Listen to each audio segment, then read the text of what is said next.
how do you want to set this up? This is going to air the last day or the first day of Unnamed Footage Festival 5. So if you're listening to this and it's Thursday, I've probably already made a fool out of myself introing Behind the Mask at the Alamo. And we're getting ready on St. Patrick's Day to party with Nigel Block. It's a great day. And now Malibu Horror Story, this is going to play on Saturday. And I'm pumped. I after we all watched your movie, Scott, we were like, this is a crowd pleaser. And it's funny. Which are, let's be honest, can be hard to come by. No, exactly. In the subgenre of found footage. No, because found footage usually demands a lot. A lot of the narrative isn't through like exposition, and it's just a different type of movie. And yours, you kind of got the best of both worlds here. You have like the Shudder slasher film. You have an element of that, which is really just like you can sit down and enjoy it. But you've also got like the heady, complicated, mixed media adventure that we're looking for. And I've been trying to figure out a really easy way to pitch that. And tell me if you approve, if this is going to make the tagline of the Blu-ray. But I've been telling people it's Fire TikTok with me. I definitely. You're like, what the hell does that mean? Yeah. No, and you know what we're doing here is we have a paranormal crew who they're doing the thing that everybody's doing on YouTube, and honestly, it's a guilty pleasure of mine, where they're digging up maybe somewhat true urban legends or like a rumor they had heard, and they they're trying to make content out of it. Just in your film, you've kind of captured like the Ghost Adventures vibe. Like they feel way more serious. They've got real equipment. They're tied in with the local news, which we have to talk about later. And they're digging up a true crime thing. And man, the way that you build that whole story through like mixed media, it feels like a TV show more than YouTube. But I don't know. There's so much going on there. And we're also dealing with one of my favorite themes in film, literature. It's if you go looking for trouble, you will find it. Yeah, and it's also thank you. That's the point I was trying to make. Fire TikTok with me is trying to capture like the new generation of children, but it's also the thing that everybody hated about Fire Walk with Me, which is like nobody wants to look behind the picket fence. So, I love the idea that this movie's jumping off point is, hey, those missing kids, we found their phone and we don't like what they were filming. Dude, I am so excited to share this with people. And now I was calling you a nerd in the beginning because in an email I read that you had written to Thomas Burke, Thomas, we love you, who connected us. You had mentioned that you shot this with over 30 different types of cameras. Am I correct there? That is correct. Yes. I didn't know there were 30 cameras. I didn't either. Well, you got to remember this started in 2010. So this has been going on for that long. So essentially, I came from 35 millimeter film and I was hesitant to cross over to digital. And so the first camera used on this was actually the updated model of the camera they used on Paranormal Activity. It was a Sony AX2000, which essentially I call a camcorder. So that was the first camera, and that wasn't really a jump into digital. Put it this way, the 5D had just came out. It's Canon 5D. It just came out. A DSLR was like a new word, and people were saying, "Oh yeah, this is going to be the wave. This is the way to go. This is the way found footage. I mean, not found footage, but this is the way movies are going to trend. Digital film's too expensive." And so, for me, that was the first camera, and then throughout the years, I just used every new camera that would come out. And essentially, when you talk about mixed media, you'll see it in the film. There is, I tried to make everything as seamless as possible, so it didn't seem like a million different cameras. But there's well over 30, and 7 or 8 major brands. I used the very first Alexa when it came out, and I used every single model of the Alexa up until a year and a half ago. Mamma mia. Now, Scott, would you consider yourself to be a gearhead? Absolutely. Yeah. Not. I didn't come out here. I just wanted to be a writer director. I didn't want to know anything about gear, like anything. And then the first couple films I did, they were short films, 35 millimeter, and I didn't have to know anything. I just wanted, basically, I have my viewfinder and kind of set up the shot and just composition, and I knew what I wanted. But there was no need for a filmmaker back then to know anything other than, directing your actors, directing the camera and whatnot. And then over the years, the industry has shifted to where, you've got to learn cameras, lenses, know how to be a one-man show essentially, True. edit. I didn't ever want to know how to edit or do sound design or score or anything like that. And over the years, just with the software and everything that's become so accessible to us, it's cheaper. I mean, when I first started, everything was so expensive. And now everything is just reasonably priced. A lot of people, you can get cracked stuff off the internet, and it's easy to learn and it's fun. And so nothing I intentionally did, but now something I'm very much into: gear, editing, software, music, sound design, score, things like that. And plus, toys are fun, right? Absolutely, absolutely. Yeah, yeah, especially now because it's like every year we get a new toy. It's like every 3 months actually. A new drone comes out every 3 months, and it just makes you regret the last drone you just purchased. So yeah, it's been nice over the last like 7 years because it's just sped up. Since 2008, everything is just like sped up drastically technology-wise. Now, Scott, because you're a gearhead, I have to ask you: have you watched The Deep House? The Deep House. Is the Do you Deep know what that House is? is that the Yeah, one with the Hulu movie with the house underwater? yeah. No. That's the one? Yeah, I actually just watched that the other day. Yeah. Oh, Yeah, you I did. did? I did. I just Okay, wa good. I watched it because I solely wanted to see an underwater found footage film. I thought that would be really cool, and essentially, that's the way it was pitched to me at least. But it is a mixed it is the first movie I've seen similar to ours that has a mixed version of, like, it opens, I think, with found footage, then moves into kind of traditional Yeah. composition. And you Yeah. know what? It's funny because you talk about your movie taking 10 years to make. Actually, what, 12 if it's 12. coming out this year. Here's the thing. We used to we used to get films submitted that would have elements that weren't found footage or in-world camera, and we would just be like, "Well, we can't show it." This is the first year we've opened it up, and we're calling it our hybrid selection. So, hey man, the stars aligned there. This was Yeah. perfect timing. Yeah, I mean, that was one of my major, worries is that, in 2010, the first version I did was kind of a proof of concept version, all on that AX2000, very, very low budget, and, when that was finished, we had such a small budget that I wasn't really able to complete the film in post the way I wanted to, meaning there was no money for VFX and the practicals just weren't working, and it was somewhat of a proof of concept, but when the when we did the 2012 shoot, which was the big Alexa, big crew, kind of a more intense shoot, I really thought that for me at least, um, this was going to be the most real found footage movie of all time. There's actually fake Facebook pages of these kids that died in 2012. You can go back; they're still active, and using KTLA, which is a big local news company here, I was trying to make the realest found footage. So it opened with the camera, turning on and crashing out,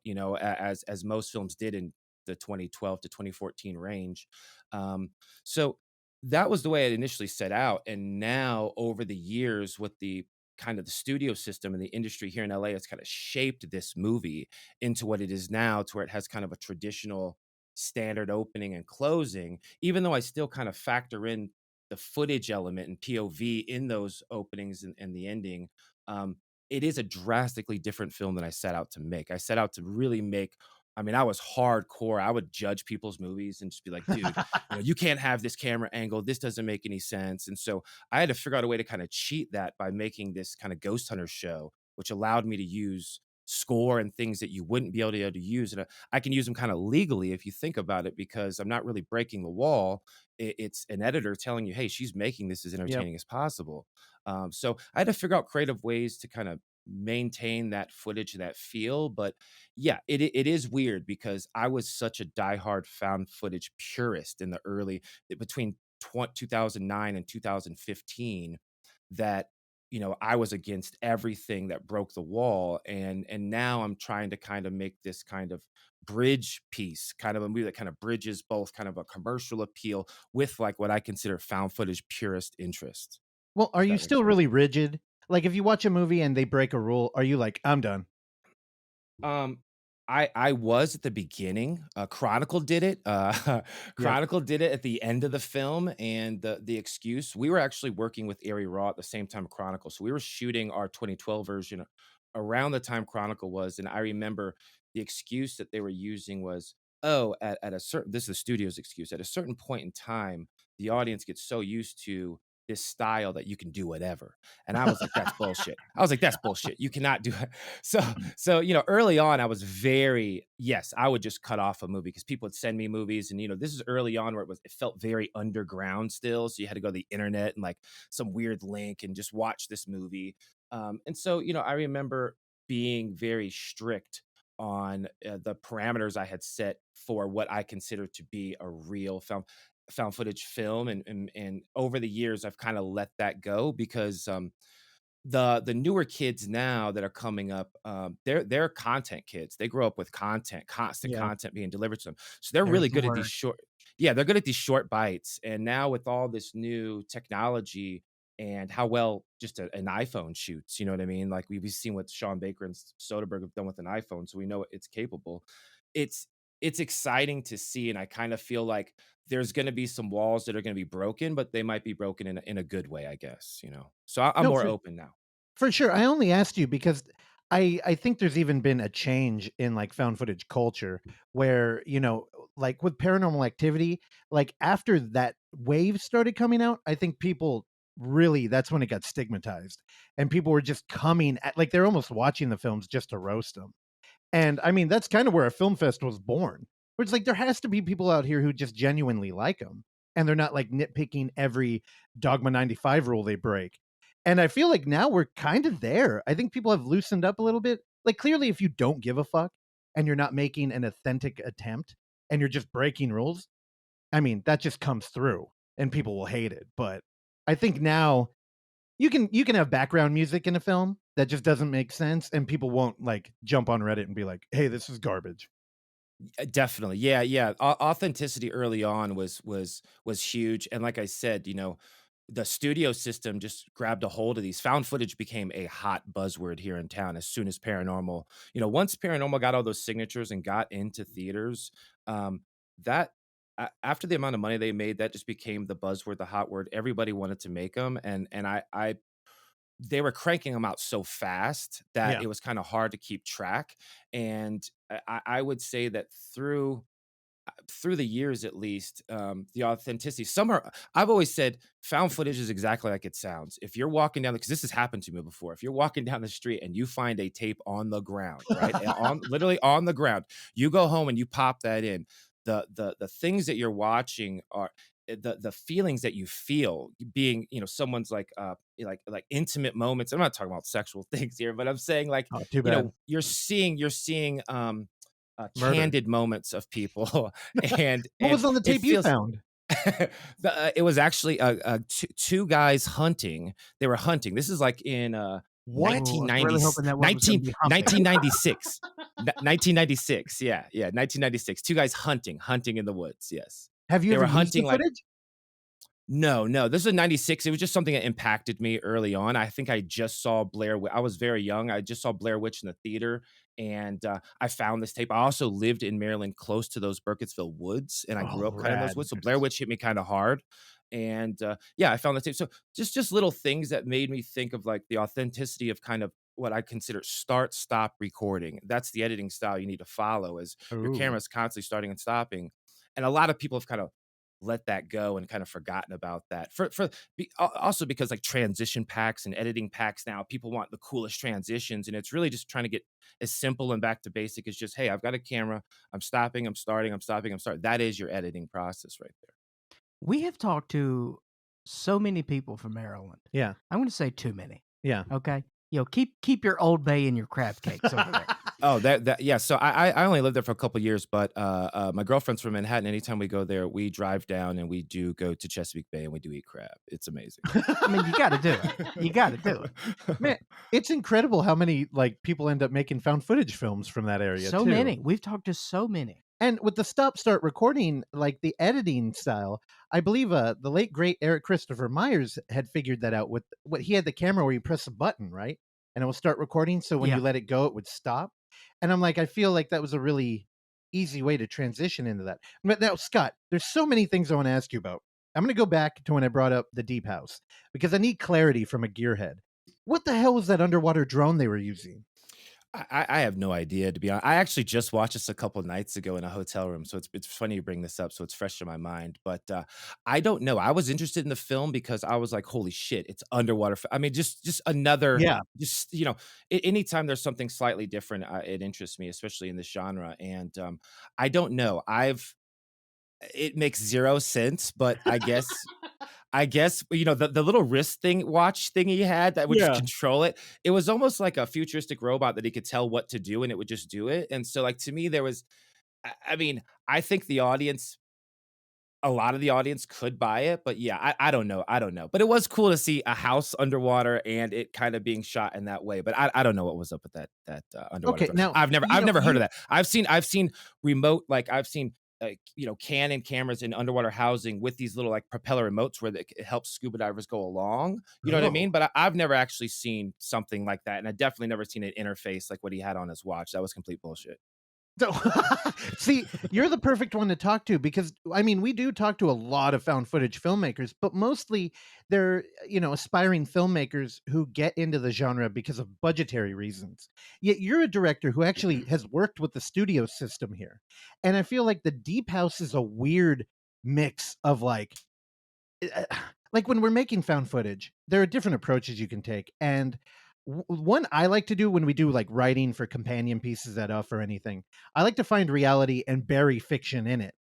And I think that's a good way to get people to question like what's real. Like with you and all the Facebook like missing kid ads, it's you're tricking people and you're bringing them into a different reality. So when you see a movie like Deep House and it's like, okay, was that a studio shot or do you think that was a real location? Oh, that was so there was a lot of questions I had the whole time. So, I could clearly tell they were underwater for parts of it, but like everything was just sitting on the ground normally. Nothing was really floating. There was only about a couple objects floating. So even like a tablecloth was laying Yeah. right. And I was like, what the hell? Wouldn't the tablecloth like kind of drift up a little bit? So I don't know. I don't know. But to me, a lot of it's tricky now because visual effects CGI has gotten a lot cheaper and people have just gotten so much better. Like this generation coming up, these kids are like 17 and just killing it right now. So I don't know, they could have pulled one over on me. I thought it was definitely at least partially real, probably about 10 feet underwater. They probably built it for safety purposes, but it was very weird that things weren't floating the way they should be underwater. I'm not quite sure how they did Well, that's because the ghosts wouldn't let the things float. that. They bring that up in the movie. It's like Oh, they do. They do. yeah.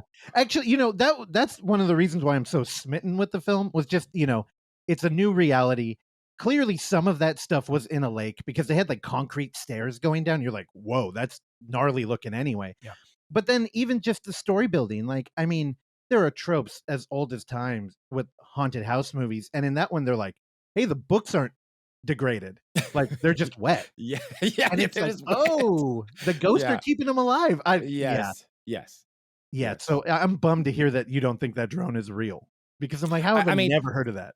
yeah, there's I mean, I definitely have not seen it, that's for sure. Not yet, at least, and definitely I can definitely tell you the watch interface was not real. That's the one thing that just seems too elaborate for right now. Maybe 5 years from now, but who knows? I could be wrong on that. There could be someone could, comment in here and just say, "Hey, here's the fucking link to the drone right here," and just prove us all wrong. Man, would that movie be a logistical nightmare to make? Like with the studio system?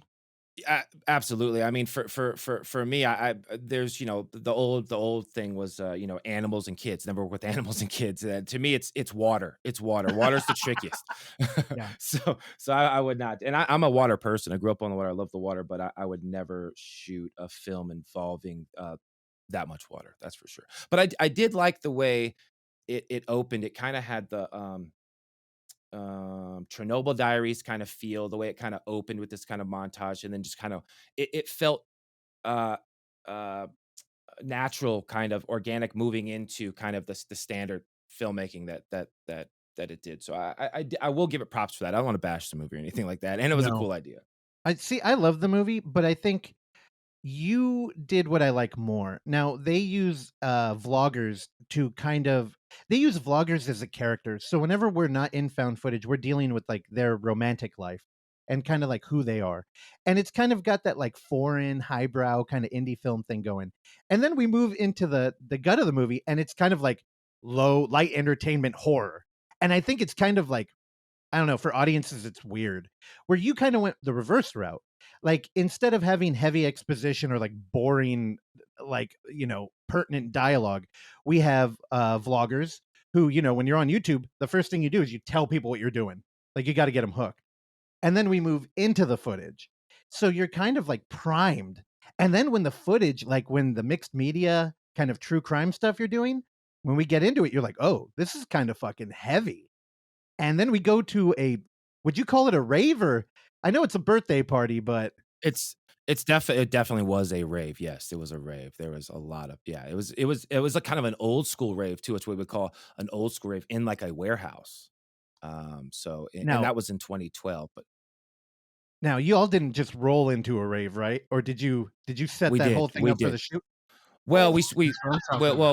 okay. So we knew the owner, who was throwing the rave, and a lot of the DJs performing at the rave. So we had all access, and I we love it. had uh, we had a couple people running behind with release forms. So anybody we caught on camera or did an interview with or talked to or whatever, just getting releases signed left and right. So yeah, so we kind of crashed it. It wasn't like that was a real show that people paid money to go see artists, and we were just going around the whole time with the camera. Now there is a montage of one of your character kissing ladies on the floor. They Yeah, weren't casted. That was no, authentic. no, those are authentic. Yeah, those are authentic. Yeah, yeah. Dude, here's the problem. Your movie's so fucking polished that it's almost got the like reverse effect. Where normally whenever we see a moment like that, the audience will be like, "Whoa, is this real?" Where yours, it's like it can't be real. Everything looks so perfect. Yeah. Like, so okay, now that I like can recontextualize this, so that DJ was a real DJ, the one that the murder guy. Now in the back, Mhm, I believe one of our boys is talking to him. He's like, "Hey man, is it really your birthday?" And he's like, "Yeah." mhm. He's like, "Oh hell yeah." So did your actor lie to him? Yeah, yeah. So essentially, the DJ's name was 12th Planet. Yeah, he's like a fairly big DJ, and we essentially just told him, "Hey, can you just say what's up to him after the show?" Ah, Because technically, his character, his dad, is the one throwing the rave. The Torrance family is very wealthy. His dad's the big sponsor of the rave, so he's kind of like the rich kid who gets the all access pass and gets to talk to the artists and stuff like that. And so I just said, "Hey, can you just wish him happy birthday?" And and yeah, so it was a lie, but I mean, it just, again, you're trying to get, the most authentic stuff. But, what's funny about the rave is, that was initially about a 45-minute sequence. I probably have a 3-hour cut version of the party bus and the rave. And that took up about 45 minutes in the movie. But while we were shooting it, one of our extras came up to me and said, "Hey, I just came from another set that's just like your movie. It's this guy with a camera and he's following his friends around, and it's like a party movie and it's really fun, and we're doing it over on the Warner Brothers lot." And I was like, "Oh yeah, what the fuck is that called?" She's like, "Project X." And I was like, "Holy shit!" So I looked oh up Project X, wow.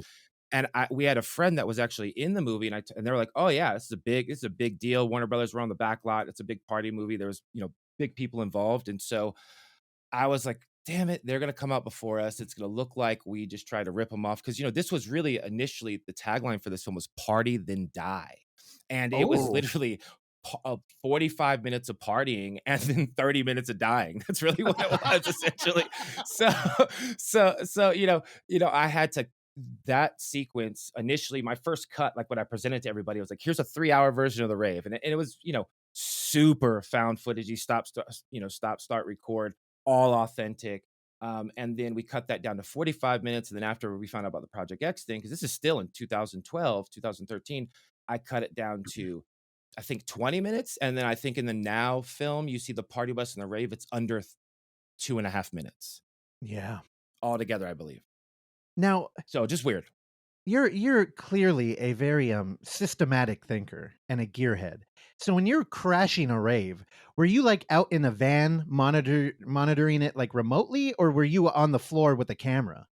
Absolutely. Yeah. So essentially, I've attended many of these in my lifetime. Oh, And again, the friends DJ friends of ours were friends of ours because of this whole system. I actually did a documentary a couple of years ago on electronic dance music. So, I'm very familiar with this. So yeah, we were participating in every sense of the word, essentially, Dude, you while got we an were there. EDM doc? Yeah. It's animated. It's not out yet. It's Oh, animated in 3D. It's like rotoscope, like Scanner Darkly. what the now I am a huge fan of rotoscope, so I am sold. I come from the Yeah. Ralph Bakshi department though, with all the old fantasy animation where they couldn't afford to actually animate, so they rotoscope.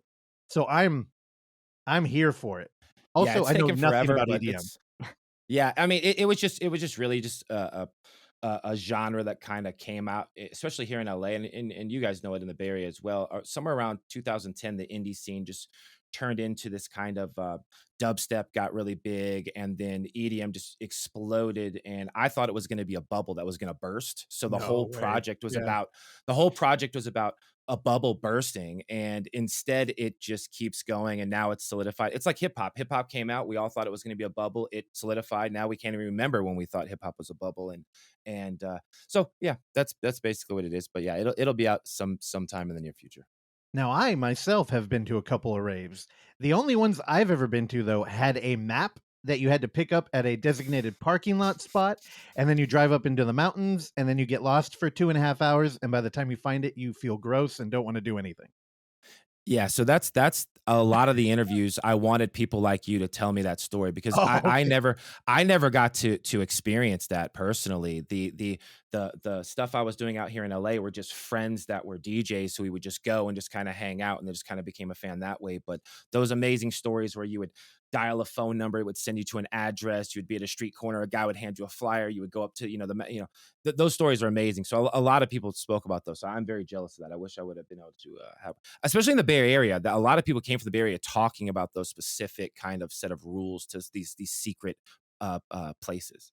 Yeah, it's weird because you'd go out into the wilderness and then to find like a little electrical oasis. And everything was always so loud that you're like, how is this not going to get shut down? Right. And also, I was a huge square. I didn't drink. I didn't smoke. I did nothing. Well, it's hip to be square. Well, you know, that's a fair point, and I think I was probably trying to channel that. Yeah. Like where I'm like, oh, I'm cool. I just Big showed. Huey Lewis guy you are. I just followed this map to this distant oasis, so I would not participate because that's how cool I was. This is completely foreign to me. Yeah. And upon my first taking in of this information, I hate it. I would hate this. Dude, they had a fire juggler at a couple of the ones I went to. I'm back in. Okay. Penn Jillette was there? Yeah. No, so I'm so fascinated with like crafting faux reality. And your film again, when we would hang out and watch Amazon Prime and start a movie and be like, I think this is found footage, because I'm sure so many people do that. You're trying to, like, if a movie has a very like fact heavy title, like file 82 from the doc, like you're like, okay, Or the this word might be tapes in it. Or the word tapes. Yeah. Tapes is Dude, so back when I was blogging, I wrote a very angry blog post Oh, about the Vatican tapes, because I showed up to that movie and me and Oksana went and we're like, dude, Vatican tapes, fuck yeah, found footage movie in a theater. Not found footage. It was highly produced Yeah. garbage. And I'm Yeah, there yeah. and I'm like, you don't put tapes in your name if you're not going to be an in-world camera feature. Yeah. Yeah. Anyway, what I was getting at was you open with some of the most confusing, like, it's like, okay, it's in-world camera, and then it's not. But then they do the thing that we want, where they all sit down and review footage. And I almost get the same vibe from a anthology horror movie, where it's like, I've met all the characters, and now I'm going to sit down with them and review the footage. Except usually it's not like a well-produced YouTube video that features real news broadcast. Now, we have to talk about that on the show. Me and Clark hate CG fire, and we hate indie like green screen news broadcasters. Oh, I hate it. I hate it so much. I'm with you guys. Yeah, well, I mean, yes, the indie part, but also you'll see it in an infinite budget film to Yes. where they Yes. can't get the news thing right. And Yep. it's such a specific thing. And it's clear that you took painstaking efforts to try to avoid that. I think they're real. Yeah, Well, you so use KTLA. yeah. So that's a thing. So I'm in the same boat with you guys. Nothing pissed me off more than just cheesy lower third graphics of some fake news channel and a horrible newscaster, some shitty, great. Wait, Yeah, do you're I need to totally watch? fine. You're Okay, free to move okay, about the cabin. okay. Yeah. So just this is the green screen background, and so for me, here in LA, we have, just like everybody else, you have your CBS, your NBC, your ABC, which is your broad locals, but here we have like two locals, and one of them is KTLA, and KTLA for me was just something I would watch, in the mornings or at night before I go to sleep, and it would come on, and so I was very used to it, and so for me, it was like, hey, I wonder if we can reach out to KTLA, and especially Rick Chambers. Now, Rick Chambers is somebody who's done a bunch of movies. You know what I mean? He's in Yeah. all. He's the guy in all those movies that you see, those big blockbuster movies. So, you know, it was one of those things where I knew he would be familiar to people. One, but two, I knew, using it, especially for everybody here in LA, they see it and they freak out. They're like, holy shit, because they're so used to KTLA. People across the country, I don't know if that's really going to translate, but it was very, very important to me. I mean, those are, again, going into the 30 cameras. Those are actually the KTLA studio cameras we shot on. And that's actually the guy who operates the camera normally. And that's Rick Chambers in their whole setup. I just wrote the dialogue. They put it on the teleprompter. I think he knocked it out in 2 takes. Like literally Wow. 2 takes. And the second take was safety. I mean, he just killed it. It was so I literally showed up prepped for a whole day at KTLA. I was sick, I remember. And 20 minutes later, I'm out of there. That's how professional they were and how professional Rick was. They just nailed it. It's what they do. He's been a newsman for 100 years. Yeah. It's one of those things. Like, yes, I think that there's definitely going to be a level of familiar, at least up here. Like, we're certainly up in the Bay Area, we're aware of KTLA and Rick Chambers, just because you do see him in movies. But even if you don't have that sort of familial knowledge of that, when you see him come on screen, there is no doubt that he's not a newsman. No, totally. And so I think that that's a huge level of trust there, of like, yeah, this is not an actor. Like, this is a news Wait, guy. you're channeling Ghostwatch there. That's the first thing I thought of. Are you familiar with Leslie Manning's Ghostwatch? No. So, very briefly, in the 90s, there was a 89, 90. there was a live broadcast on Halloween from the most haunted area in London, and it was faked. They pre-recorded it, but the thing is, they had all BBC. It was hosts. a BBC production. Yeah, they produced it. Oh, So that's And it was all BBC news presenters, and they tricked them. and they sold it, and they were buying into some really outlandish. Oh, shit. wait! I've seen this. You're right. The BBC. Yes, you're right. When did this? I think it was like 96 or something. Oh, I thought it was early 90s. Early. Right, but when did this 92. this hit digital might at some point? Right, this hit a digital streaming service at some point. It was on Shudder. It did, and then went Shut away, and you can't currently. Yep. Last I Yeah. checked, you can't find it. So anywhere. yeah, I saw it whenever it hit. I know what you're talking about. I think it bored me. I think it was boring. I think it Sure. was boring. That's I think fair. it was boring. I don't know. I don't know if I'm talking about the right one, but if it was the BBC real footage, I was like, holy shit, this is real, and I thought it was real, and I think it was just too boring for me. Here's the thing. It's not written to be a movie. And there's a documentary. God, we had the filmmaker. What's his name? The director of that. I don't know. Put it in post. Look it up, Oksana. He made a documentary about them making the film. And the thing is, I just wanted to warn you, when you're playing Icarus over there and you get these real news anchors, get ready, because when you trick an audience that hard, they get fucking angry. And that's good. And they were just talking about how the BBC tried to walk that movie back, and how people were calling 911 because they thought their microwave was being affected. Oh my goodness. And again, it's not written to be a traditional movie because it was a live broadcast. So I've shown that film to friends. I remember, God, we had like 8 people over here when we used to review movies, and it couldn't hold their attention. They were getting angry. And they're like, what the fuck is this? And it wasn't until I kind of told them the story after that they're like, oh, I feel kind of rude. That's kind of like a historical movie. But yeah, so you being bored with it, I mean, what was it? I think I could be speaking on a different film. I do remember at some point in time because I was so deep into this and I wanted to see everything that was coming out possible during the years of posting this, the early years especially. I do think I did see it at one point in time. I just don't think it was one of the movies I finished. I think it was I started. I remember there being some kind of authenticity with BBC stuff because there was another very boring, but I love it. It's one of my favorite found footage movies of all time called Lake Mungo, I think is what it's called, Lake Sure. Oh Mungo. yeah. It everybody's like, I recommend it. People are like, oh, this is so boring. I fell asleep. To me, it's just like so in depth. I remember it feeling kind of like that, where slow, right? It was a slower Yeah. type. Yep. It's an investment film. Yeah, You got to put in a little bit of equity in there, but it's going yeah, to pay off. yeah, Well, it's paced like a documentary too. Yeah. yeah. So unless Well, you're kind same of with Norai. That's yeah. a 2-hour epic. Well, Nora has got the it's a little bit different because they set up with a documentary who the original director died because the subject matter should not be touched. So you kind of have an elevated urgency from the very get. Yeah. Where this one it's just kind of like you don't know where you're going. And just so Scott, you feel a little bit easier. Don't worry calling these movies boring because we get it a lot where people are like, "Oh, that movie was fucking boring." So just know Yeah, Scott's not going to make a boring movie. it's well, the thing is, this is a different Scott talking than 10 years ago. It really just comes from the way the times have changed, essentially. So my favorite type of kind of the newer style of horror movie is these slow burns. I absolutely love them. I mean, they Oh, could be okay. 2.5 hours. I love them.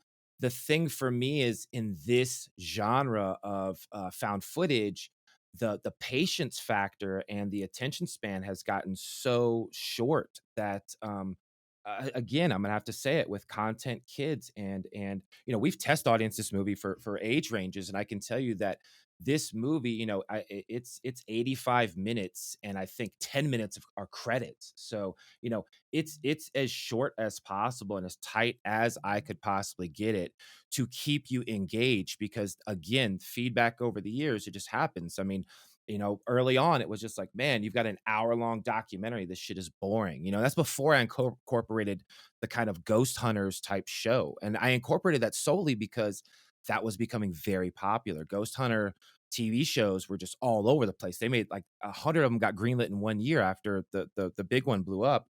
And so I knew that that was something people could relate to. And again, it was kind of a delivery device to deliver the found footage inside of. So I wanted to make it a familiar box. So if you're familiar with ghost hunter shows, I could give you this footage inside of this to make you feel more better about the way I'm delivering it to you, and then try to keep the pacing as quick as I possibly can to keep you engaged. And that's just something that has been shaped with this film over the years as audiences have changed. Man, and again, you have to be talking about Ghost Adventures, right? Absolutely. Yeah. Now, I think our second guest on the show ever was a paranormal investigator. I believe the fourth, but Okay, yeah, he I'm was not. I'm not going to quibble. very early. Nobody needs to go back and check those out. But he would talk about going to conventions, like paranormal conventions, and everybody was kind of like, a dad whose child moved out and they got a new hobby and everybody's kind of interested, or you'd have kind of like psychics or people who are like in the I don't know, Mhm. what do you call that, the culture. And then there was Zach Baggins who would drive up in a like red Ferrari and get out, and everybody was just like, we got to do that, and how Well, it just changed the culture. So you definitely tapped right into it. And the great thing about that again is, found footage movies, a lot of the time you don't want to give context, and a lot of the story is put on the audience to discover. But with paranormal investigators, they're right there. They give you everything right up front, very directly into the camera, and you're just free to go because exposition can be a bitch. yeah, yeah. I mean, and I totally agree. I mean, it's one of those things where again with horror films in general, you have what we call like forced, you have to force certain things in certain areas, right? And Yeah. always that's at the point where the audience either checks out or says I like this, and a lot of times they check out and like, oh, this is forced exposition, this feels funny, it's random, and all of a sudden happen in the middle of this weird scene. I'm checking out, I'm switching it off, or I'm walking out of the theater. And so you know tr- the ghost hunter shows, at least for me, when they started blowing up, and like you said, especially with Zach, coming in as kind of like a rock star in this, Yeah. it was also just, if you looked at the production value of their shows, their edits, their opening credit sequence, all of it had this cool feel. I remember for me, like the scariest show when I was a little kid was called Unsolved Mysteries. And Yep. like the opening of it was just like this badass like 80s synth wave. And it was just like this scary, just scary like show to me. But it was the product to me, at least, it was done really well. And I know his show in particular was one of the main things that I just kept watching and watching and watching, because I was trying to, just for that one little section in the film, it really, when it comes to just that fake credit sequence for the Paranormal Files for their show, I was just trying to figure out a way of like uh again, being familiar to that audience. And so again, finding out different ways to deliver it, because I will say at a certain point out here, we because we started when found footage was a hot word. At a certain point around 2016, it was a bad word, and you had to like studios were like, we've seen too many of these, we bought too many of these, there's a million of these out right now, like we're just not interested. And you've got to, I mean, we were called the Malibu tapes for the longest time. Oh yeah. And then a bunch of tape movies came out. You named one, Vatican, a bunch of movies, and we said, okay, fuck this. They're gonna think we're copying this. We're gonna drop this title. And now we kind of have this weird like B movie grindhouse title. Is the way I look at Malibu Horror Story. Sounds like that. But again, I didn't even title the film. You know what I mean? That was, again, shaped by kind of the moving industry at the time. Now, you mentioned 2016 kind of being a turning point. Mhm, mhm. How much did the Blair Witch and that whole Woods debacle kind of like play into that? So, I would say that one thing I will say is when we did the test audience, the before they even got to see the movie, when they just saw kids in woods and camping, the audience was Yeah. like not really interested. And we were like, oh shit, this is something that was really, really cool has now been overdone. And the market, at least, so many films came out from the studio systems, Paramount in particular, and then Blumhouse just kind of ran the gamut. They all just, it was so much at one time, and they were making so much money that they were just churning out. They were grabbing anything they possibly could to really put in these theaters. And again, it was underground prior to that. This was the big commercial peak, and then it went back underground. But once it went back underground, at least for me, when it came to the wood scenario, that's when I said, I looked at a movie that I liked, called The Descent, and I was like, Yeah. I got to make a cave movie, because I had too much woods in this movie. I had way too much woods in this movie. And again, I understood it, because I would go home and turn on Amazon Prime, and just like you guys, be like, I think this is a found footage movie. Start it, and again, it's just a bunch of kids running around the woods with a flashlight. And at a certain point in time, that's just going to get overdone. And again, people are using iPhones, and just people trying to be retro, use like a 90s Sony Handycam and stuff. But again, I don't know how many times we can actually look at that. So for me, the cave was the main source to say, okay, I can't really name that many cave movies. I thought The Descent was a phenomenal film. And I really wanted to my pull from The Descent were the glow sticks. I wanted to like make Yeah. the cave look different, because again, the cave movies that I did see, they all looked the same. It was this drab kind of dark flashlight in a cave look. So I kind of wanted to give it some color. But again, we shifted out of that era from 2016, because there was so much feedback at that time, because it had literally, like a stock, it had crashed and went back underground. It's just like music, right? It gets commercial for a while. There's a selling out factor even in this for the found footage Yep. purist, and then it went back underground, and underground is where the best ideas are going to happen, of course. Now, I have to bug you about it because you're in the studio system, but we had a theory that we were working on over here. And in 2016, that's, Simon Barrett and Adam Wingard got together and they made The Blair Witch. And at Comic-Con, they had hit it as The Woods, and it didn't do great. I remember I was pumped. We saw it at the Alamo.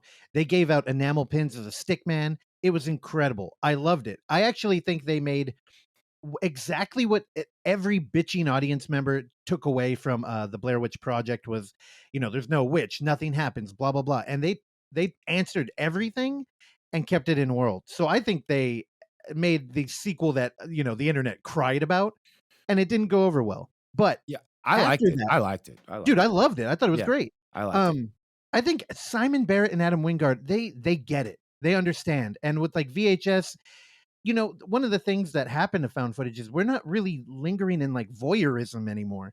And that first VHS was really like, I know a lot of the critiques was how misogynist it was, but I'm kind of like, I felt like that's what they were tapping into. It's like they want to make an audience feel uncomfortable. Like, should I be watching this? Should I turn it off? And Yeah. there's a negotiation there. But still, after the Blair Witch Faces of came out, Death. Do you remember Faces of exactly. Death? It felt Oh like hell that. yeah, Yeah. dude. Cinema Sewer, a magazine out of Canada, did a breakdown of every type, like Traces of Death, like all of them, and it was really interesting to read because by the end of it, the author was just like, I don't know if I can do this anymore. Yeah. Because as you know, Faces of Death had a lot of faux reality in it, like everybody's favorite Yeah, monkey in the absolutely. table. Yeah, absolutely. But all the pretenders started being like, well, that's a critique. So it started turning more and more into like war footage and executions. And it's like, Yes. Yeah. It got and you're off the just, rockers really quick. You're so right. dude, and it's You're like, so this isn't what people wanted, Yeah. even though it's literally what you sold them.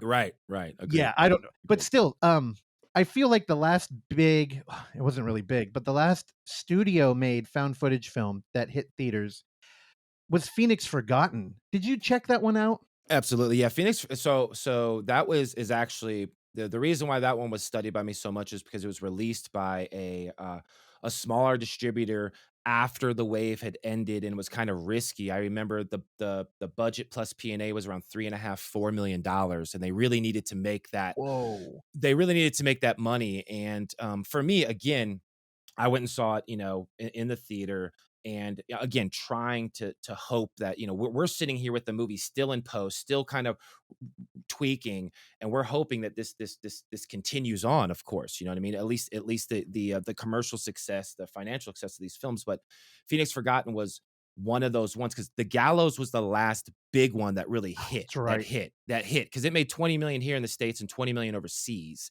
and that hit, and that was extremely low budget. And feel how you want about the film. It kind of ended that, and then there's these trickling little pieces that came after. Phoenix Forgotten, you are correct, was the one that just made a lot of audience members say, enough is enough, I'm done. Yeah. And I thought the Phoenix Lights is one of the coolest things. I mean, if you watch any like Ancient Aliens or any of the things on TV, anything on Phoenix Lights is very, very interesting. And I thought it could have been better, but I mean, it was the first found footage movie where the sound, I mean, I think I saw it some megaplex theater here in LA that was very, very loud. And I remember the sound towards the end, the sound design was just epic. And I was like, dude, this Yeah. sounds incredible. And that is, I can say I pulled from that to say like, man, we can push, sound design because, shitty audio is the biggest problem with found footage for most of the era of it.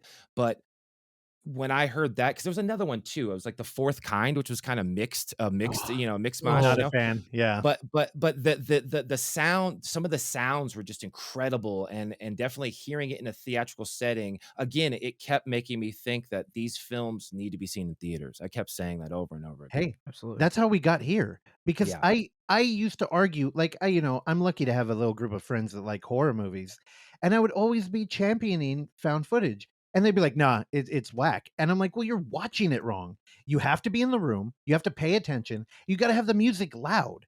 Like the audio is really immersive. And if you're doing like some alternate reality stuff and you're really trying to be absorbed by this film, you got to lend yourself to it.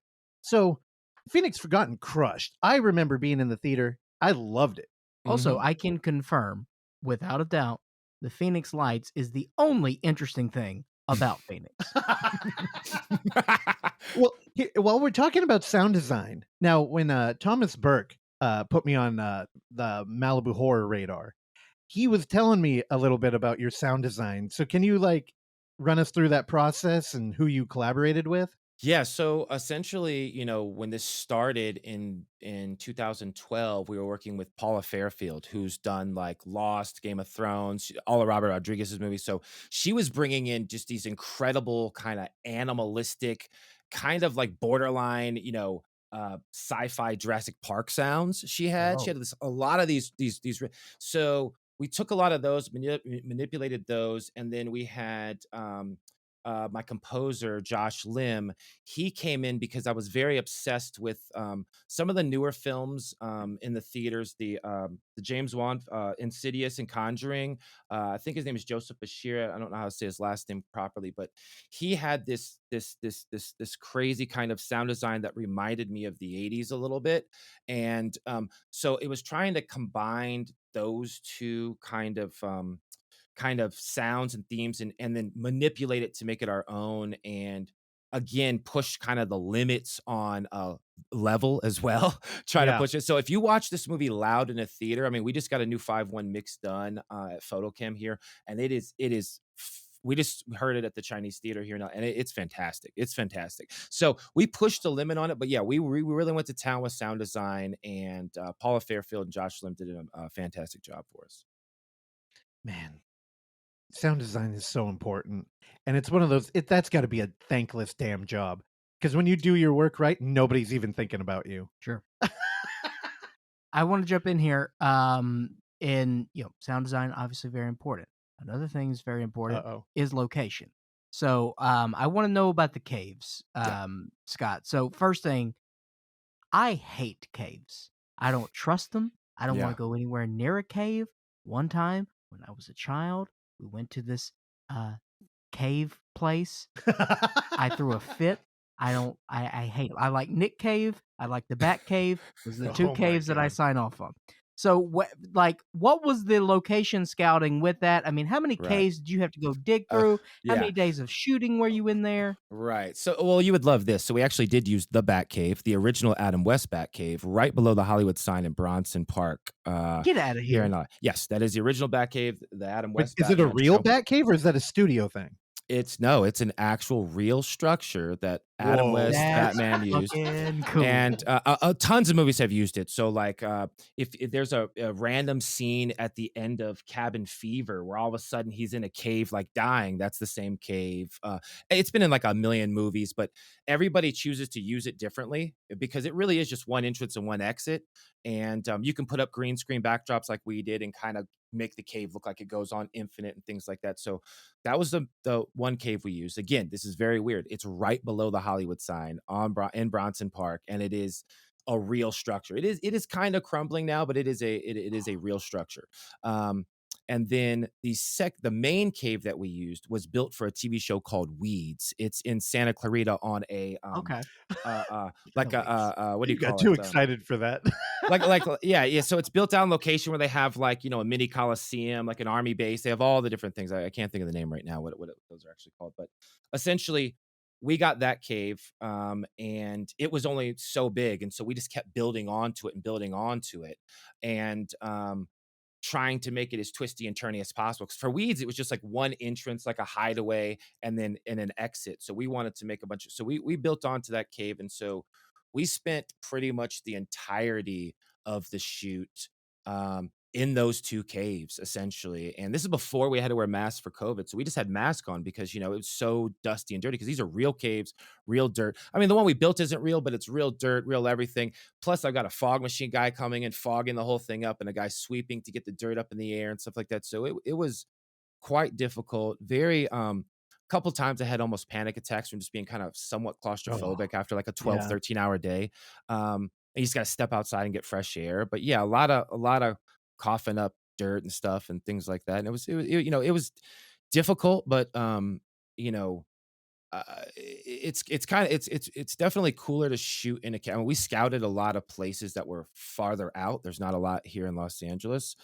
We looked at places in Kentucky and Tennessee and New Mexico that were probably way better caves, but these are more of a controlled environment for us. And so it worked out. But yeah, I mean, I wouldn't do it again. I'm done with caves probably permanently. Sure. That's an excellent call. Well, the problem with caves is now I'm a fan of fantasy. And, a lot of dungeons start in it and, their whole entirety is in a cave. Nothing good has ever happened in a cave. Well, here's the thing. The problems that you encounter in a dungeon are like man-made, or there's a crazy wizard who's like brought monsters in. The problem with real life caves is the dangers are real and they're very boring. Also, it's like California is God's Etch-a-Sketch. Yeah.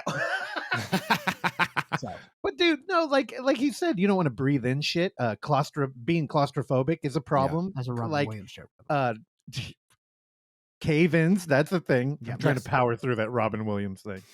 But Scott, you have to be our ambassador. Now, we run a found footage horror fest, and to you, please just let people know when they make a studio found footage film, what we want is authenticity.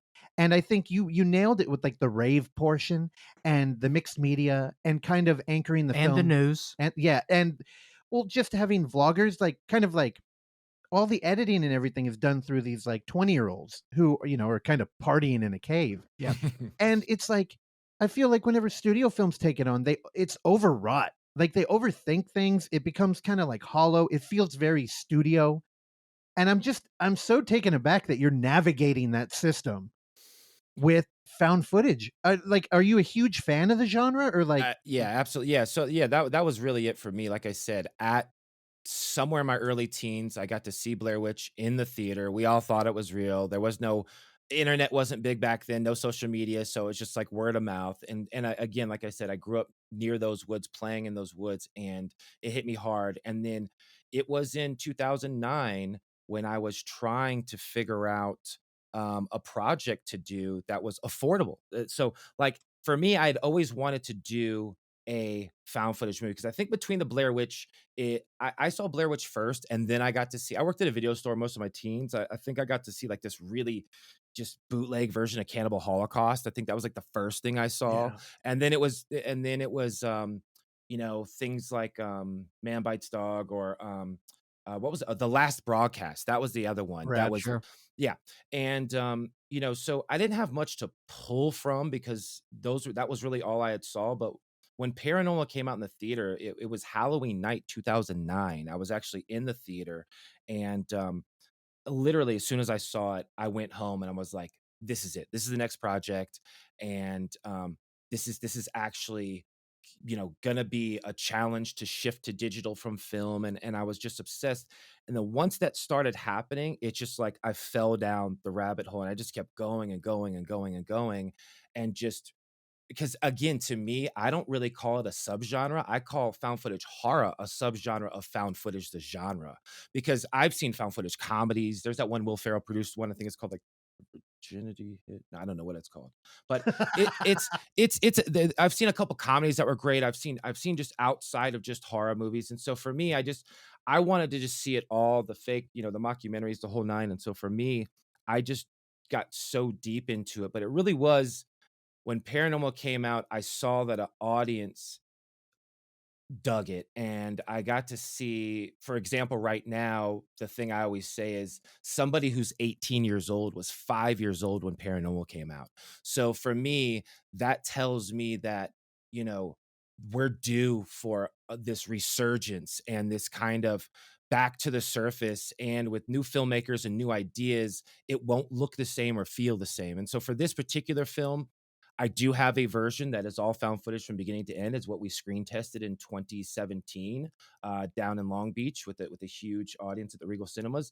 That is, to me, that would be like the found footage purist version of Malibu Horror Story that everybody would love in the found footage community. But this film is what I think is kind of the bridge, because I think, to me, I still stuck true to that. You're still getting that, tape inside of this movie, just delivered to you in a different way. And I think if everybody starts thinking about different ways to do this, I think we're due for a massive resurgence and potentially back to the theaters. And that's the thing. We've been, constantly talking with the studios to see what they think about these movies. And we now know that, they're open up to the word found footage now a little bit. You know what I mean? And that's making us feel a little bit better.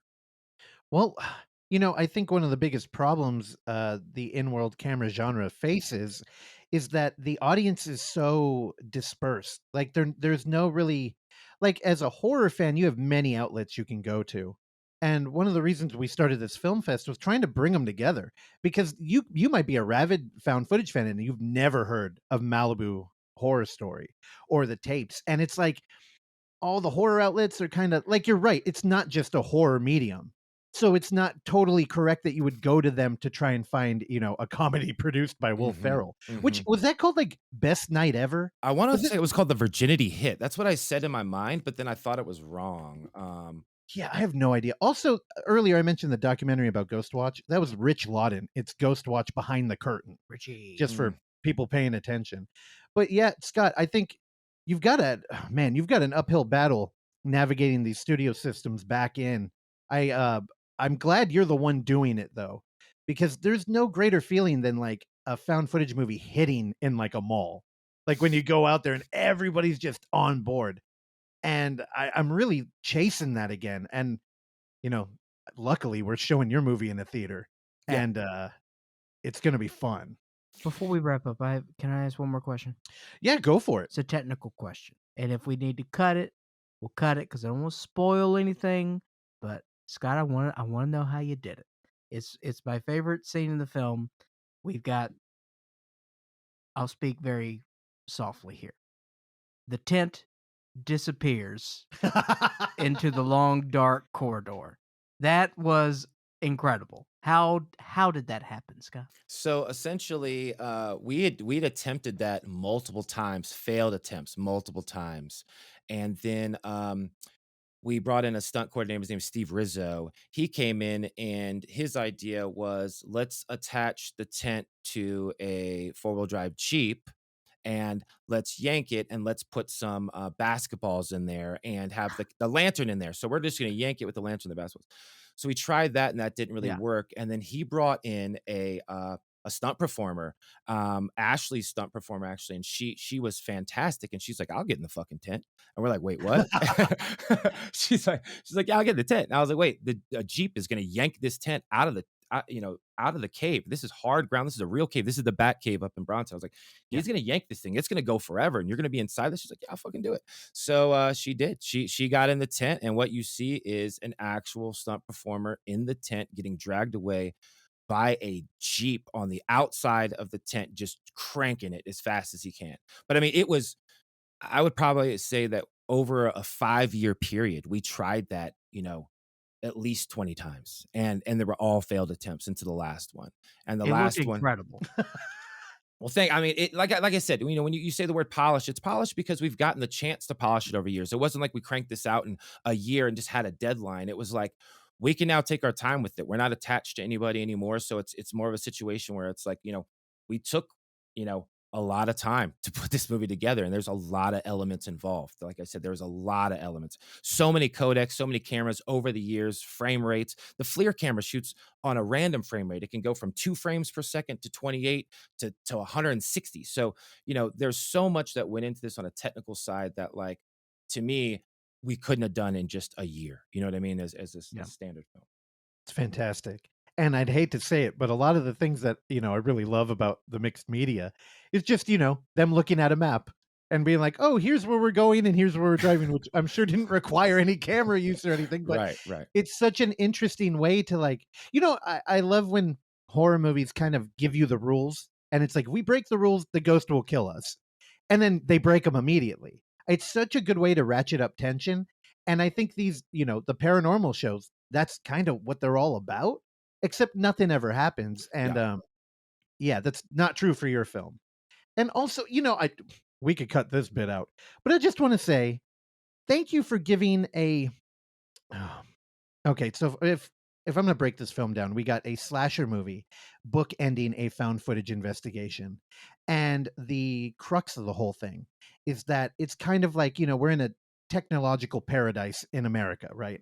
And yet we've found a moment or a location of like native history. Mm-hmm. And we go in there and, you know, whenever we're at like we did Sundance online and we have this like virtue signaling like, hey, we want to acknowledge all the people that lived here before, and it's like, hey, everybody, we all do. Why are we doing this like little parade right now?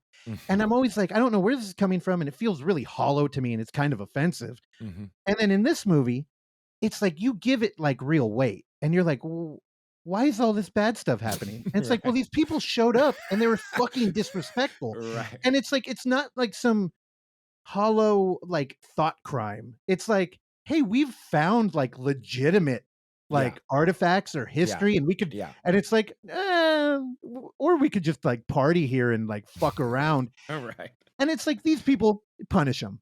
And, Yeah. it's much more, meaningful than like, "Hey, let's smoke weed and make out behind the cabin." Yes. So, I don't know, I really enjoyed every element of the craft you put here, and I'm glad you gave some weight to, like, some true disrespect for, like, Native American heritage. Yeah, I tried to push that as far as I possibly could, honestly, Yeah. like, I really did, because I was like, "I gotta drive this home," because that was the one thing that would why is always my question when anytime I watch a horror film, just why, I just need that answered. Once I have why answered, I feel good about the film, and to me, I just kept saying, why?"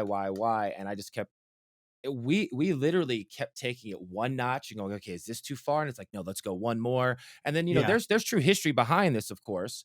But cursing a family or a family member for what they've done in the past and kind of keeping it on the land again was some of my favorite horror movies are about taint. I mean, this goes back to like Poltergeist, right? Like Yeah. so for me, why I wanted to push it as far as possible because I'll be honest with you, early on, our first couple cuts in the 2013 2014 range, why wasn't really there. It was really No. I wanted to make it such a random movie where you were just watching this party flick and then all of a sudden this shit breaks loose. You know what I mean? So it's like came out of nowhere. And so for me, we had to shape why in there. And I think we just kept cranking that up every, to the point where I think it's like almost like too much. We push it pretty Well, hard. here's the thing, Scott, when when people can watch it and, like, talk about it immediately after, I think you raise a lot of interesting questions because, the original exploitation happens, and then there's a curse. Yeah. But then, years later, there's a new kind of exploitation, and then there's a video crew who, Yeah. even though they're kind of like a neutral acting partner, they're still kind of exploiting it. And Yes. you're like, layers of, punishment need to be dealt out, Yeah, I mean, and I that's don't know. that's that's the way we are in just general in society. We just exploit things. We just show up like, oh, and especially now with like like kind of our obsession with going someplace and immediately taking a photograph. Instead of just enjoying it and respecting it, there is a lot of things that people do, and I think in general, especially for these characters, at least the Malibu kids, kind of spoiled, rich Malibu kids. Like, you don't really like these guys. I mean, they're entertaining, but to you, it could be satisfying for a lot of people when they meet their fate and you finally find out. And that was another thing that I just want to say. I tried hard to try something where we're kind of watching it with them. So for the when I Yeah. incorporated the laptop, to me, a lot of people are like, well, why don't you go full screen with it? And it does go full screen in key areas, but again, being over the shoulder and kind of watching it that way, it was. I do feel like laptops and watching and the screen life kind of subgenre going on right now. I do feel like that's another important step in this genre is kind of mastering that. I know when I saw Unfriended, I watched it in a hotel room by myself on a MacBook, and Oh, it looked just like the interface of the film, and Yeah. I was in an unknown, and I was like, "This is the way you watch this movie." But then I went and saw a film. I think it was Searching a couple months later, a John Cho film, and I saw it in the theater, and I was like, "Oh, this is great too," because it was a giant like Windows laptop, and it was just moving around. So I think the laptop was something I did not want to initially incorporate years ago, but after seeing how cool it was to watch, at least from a perspective of watching with somebody on a computer, I wanted to incorporate it in there again, just to have another type of found footage or whatever you want to call it Yeah. in there. You know what I mean? Because I really do feel like we have from surveillance footage to news footage, drone, everything you can really think of is inside this movie. No, it's incredible, and I'd have to ask, are you coming out to the fest at all? Yeah, yes, we are. Yes, we are. Okay, then, we've got, I think, 2 feature films that are Screen Life and, Thomas Burke, we're gonna be showing his short, Yes, so yes, yes. I've seen Thomas's short. Thomas sent me his short. Yeah, but yes, which yeah. version? Cut I 28 I or don't know. I know 42? I saw a version maybe like 3 weeks ago, maybe 4 weeks ago. Oh, so probably Maybe like 4 weeks ago. 123. I'm not quite sure. Look, Not you quite 2, sure. here's one of the things we're learning with all the new found footage guys, they keep monkeying with the movie. Like, back in the '70s, people are like, "This is the movie, it's done." Tommy Yeah. the monkey. And Yeah. now, dude, it's like, I he I agree. So Thomas just reached out to me randomly just like a month ago. Then that's when I kind of found out about this whole world, to be honest with you. And when he reached out to me, we started talking, and I realized that we were kind of cut from the same cloth. And I was like, okay. And he's messing around. He's got a bunch of different movies going on. He's editing a bunch of projects Oh, right now. And I was just yep. like, I was trying to tell him to get the streamlined process because I've gone through kind of, he's from Austin. So I brought up Richard Linklater's Boyhood. I was like, I basically made a Boyhood movie over 12 years, essentially. I mean, because I had these kids when they were, high school seniors all the way up to like 26 years old. You know what I mean? Like there's a Damn. transformation of these kids. If you look, there's freshman footage in there. These kids have no tattoos and baby faces. Then you see them in the film. They actually have tattoos and they're older. Their voice is a little bit different. So, I mean, I went through that and I was telling Thomas just like, from here on out, like that is my thing is like, we can tweak all we want, but like there's a certain point in time where like I've learned from this project, at least for 12 years, that it's like, it's bad for your health. You know what I mean? It's just not good. It's not good. Like, just set a goal, do it really, and then on to the next. And like, that's the mindset I'm at now. So I'm just so happy that, audiences are getting to see this film right now. And again, with this particular festival, I was just like, totally amazed. I was like, holy shit, this is an incredible festival. All these found footage films. And to me, uh, I don't think there's anything cooler when it really comes to a film festival. So it's like for me, I was just pissed off that I had just found out about this film festival. I would have went up there, years ago and checked this out. I apologize. Well, we do a lot. One of the things that only Oksana is good at is marketing, and I fail there incredibly. So again, if you have any friends that like found footage, let them know we're here. We're Well, gonna yeah, keep yeah, this yeah, no, train no, rolling. And definitely. And that's the thing is like I hadn't gotten into film festivals in general in 15 years, essentially. Like I haven't even been like done the circuit or yeah, anything like that. So this is the first time. So, things are different now with film festivals. And it's just there's like 7 billion of them right now. So it's just so I know. hard. Back in the day, there was only like 100 film festivals and you like submitted your DVD through the mail. And like it took like 2 weeks for them to like, send it. Yep. It was a very weird process. And now it's just insane. And there's like a gazillion festivals. So when Thomas introduced me to this, I was just like, this is incredible. And I'm very, very, very grateful to be screening at you guys' festival. Well, we're super happy to have you, man. I think again, it's hard for us to find, those crowd pleasers, and I think when this came across the desk, immediately, unanimously, that was the decision that this is the one. Yeah, and inside tip, our programming, we usually go early morning movies are a little bit more thoughtful that you got to hang with and like mull Hmm. over. As Hmm. they go into the end of the night, they're a lot more easy to slide right into. They're not as unyielding narratively because I mean, just found footage it's a different way to tell a story. Hmm. So, yeah, just so you know, when people out there are trying to plan their schedule for the weekend, We always slap you around a little bit, but we want to reward you too. and Okay. bring some coffee, Scott. Oh my God! After a block of found footage movies, you can feel how taxing it is compared to like regular films. 15 features in 2 days, Scotts. Yeah, Yeah, 15 that was the other features, thing I 2 saw days. that, and at one point in time there was like 24 hours straight of movies. Is that correct, About Pascal? 28. Yeah. that was last year. Yeah, we Holy actually shit! ran over. Yeah, That yeah. Yeah, we're fucking dumb, Can Scott. you do like I was thinking like how cool would this be if you guys set up like a inflatable screen out in the woods and it was like a 48-hour straight camp out where you're just watching these movies. So like the daytime you kind of curate more of like the daytime-ish found footage films Yep. and at night more of the campy stuff. But in general, I like that theory of running them like that. But I can see what you mean because I have binged, I tried to purchase every single found footage movie that came out between that 2010 2016 era, and I can tell you that again, like you guys, just trying to find whatever I thought potentially could be found footage could be taxing sometimes after you've watched like 20 of them in a row, but again, I've seen you guys' bill and I've seen the way you guys curated it and the different kind of styles there are, you know what I mean? That's why Yeah. I felt weird because I was like, man, I went from what I considered like the most purest found footage movie of all time to like opening shot. Someone's gonna be like, fuck you, this isn't found footage. You know what I mean? Like, Well, again, we're doing hybrid, and yeah.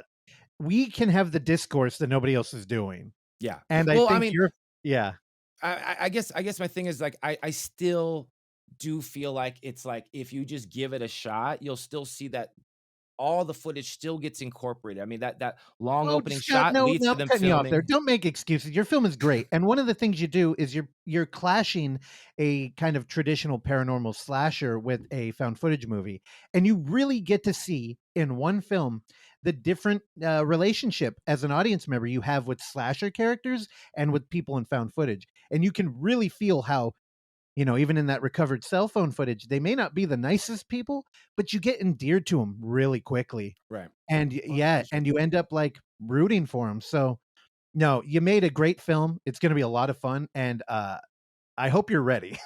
I hope you're ready to hang out at the Balboa. Oh, definitely. Yeah, I'm excited.